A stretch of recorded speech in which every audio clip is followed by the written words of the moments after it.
Hi guys, welcome back to Future Dimensions 360. As you know, in our last tutorial, we had gathered the knowledge of an example that we are going to implement in today's tutorial. That was having a cake shop with an ice cream as well. So let's see how we can implement those in our Node.js application. What we had learned in last tutorial is we are going to implement two reducers, or we will be having two shopkeepers in our example. One will be handling the cake and the other one will be handling the ice cream. First of all, I want you guys to understand that how we can implement this in single reducer and why we need multiple reducers. So let's say in single reducer how we can implement that is, for example, first was buy cake. We have to have an other function in our application that is buy ice cream, and that will be equals to buy ice cream. We have to save our functionality or our functions or our action in constant. Secondly, we want the initial value of ice cream. So let's say ice cream, when we open the shop, we have count 20. Okay. Similarly, when we are passing the action.type, we can either pass by cake or pass by an ice cream. If single shopkeeper is there, shopkeeper is nothing but just a reducer. It will handle both scenarios, either by cake or by ice cream. In case of cake, it will be reducing the value of cakes only. In case of ice cream, it will reduce the value for ice cream only, and rest of the state will be copied as it is by using spread operator.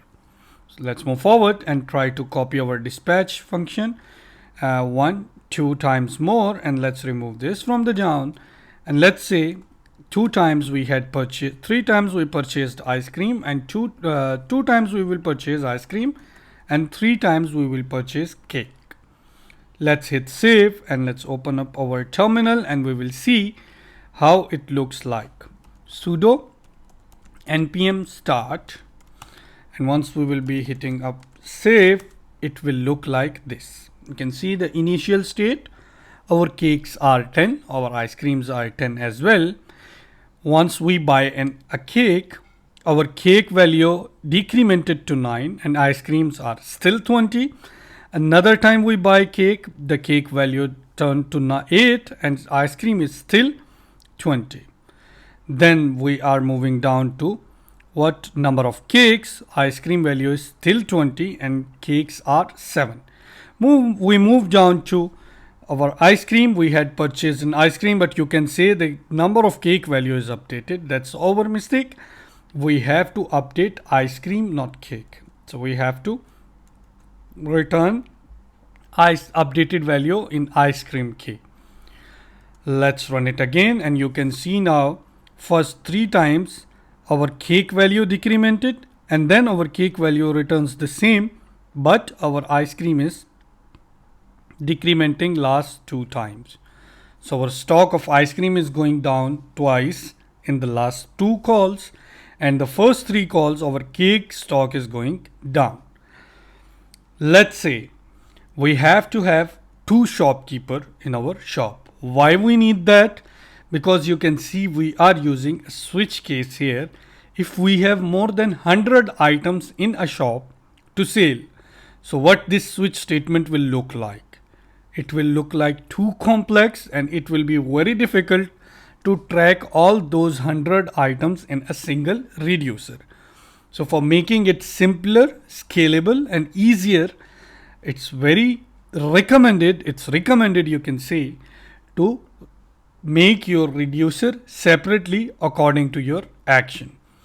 How we can do that is we have to just first of all copy the state.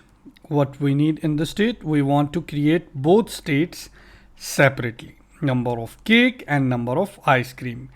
Initial cake state and I can say initial ice cream state. Then what we have to do here is, let's copy this reducer. We want cake reducer. I'll say cake reducer, and then in cake reducer we will be using initial cake state and we will be performing the first operation only. Similarly, in the ice cream, we will be using ice cream reducer, and the initial state is initial ice cream state, and we will be returning the ice cream case only. Like we will be decrementing the ice cream only. Here we will be decrementing the cake only. This is how our both reducer will look like. Reducer is nothing, keep it in mind, but just a shopkeeper.